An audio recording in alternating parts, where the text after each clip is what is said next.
Sejarah Pelabuhan Semarang, berawal dari Kali Semarang, yang membelah kota Semarang, dan bermuara di Laut Jawa. Pada tempo dulu, Kali Semarang memiliki peranan yang sangat penting.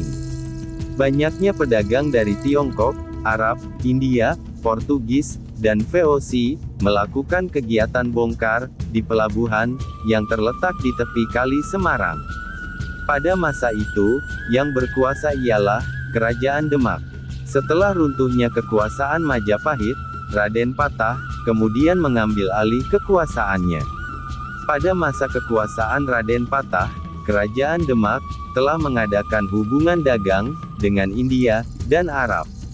Ketika itu, daerah kekuasaan Kerajaan Demak sangat luas dan sampai ke Palembang dan Jambi. Berdasarkan catatan sejarah, Pelabuhan Laut Semarang mulai berfungsi pada 2 Mei tahun 1547. Bertepatan dengan dinobatkannya Pandan Arang II sebagai Bupati Semarang pertama. Perseroan Dagang Belanda, atau yang kerap disebut dengan VOC, pada 1677, menerima penyerahan wilayah pantai utara, dan wilayah pedalaman Mataram, sebagai balas jasa, atas pemadaman pemberontakan Trunojoyo, di Kaligawe Semarang. Pada masa kolonial, perdagangan kota Semarang, berada di Kali Semarang, yang berdampingan dengan kawasan kota lama. Kapal barang yang berlayar, bisa memasuki kota, melalui Kali Semarang. Hal ini, terlihat dari salah satu bangunan, yang tersisa pada masa tersebut, ialah Menara Syah Bandar Sleko. Menara yang dibangun, pada pertengahan abad ke-18 ini, tepat berada, di tepi Kali Semarang. Bangunan ini, diberi nama Kleine Boom en Uitkijk, sedangkan orang-orang, menyebutnya Menara Sleko.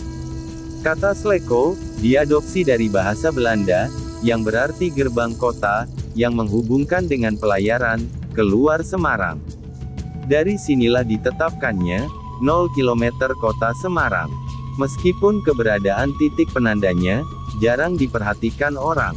Bangunan Menara Sleko, yang terdiri atas susunan masa 4 kubus ini, berfungsi sebagai pelabuhan kecil, yang dilengkapi sebagai menara pandang, untuk mengatur bongkar muat, pedagang kecil. Selain itu, bangunan yang dilengkapi gardu pandang ini, mempunyai halaman untuk istirahat, buat para pedagang.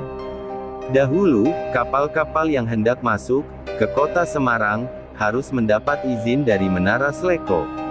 Di menara inilah, retribusi ditarik dari para pedagang, yang masuk ke kota Semarang.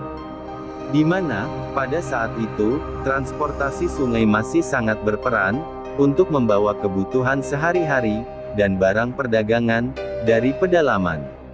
Para pedagang ini pun, berjualan kebutuhan sehari-hari, untuk masyarakat kota Semarang, terutama perdagangan makanan, untuk memasok kebutuhan, pasar Johar. Seperti yang termuat, dalam Port Cities of the World 1925, Kali Baru di kawasan Boom Lama, pada abad ke-18, dipenuhi dengan kapal-kapal tongkang, pengangkut barang dagangan, dari pedalaman, untuk diangkut, ke kapal-kapal besar, di lepas pantai. Di Kali Baru ke pelabuhan, telah dilengkapi jembatan gantung, yang dapat diangkat, bila perahu besar akan lewat.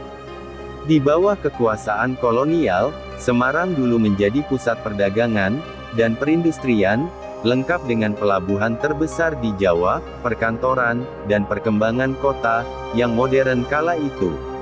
Lokasinya tidak jauh dari bangunan ikon kota lama yaitu Gereja Blenduk, hanya berjarak 200 meter ke timur.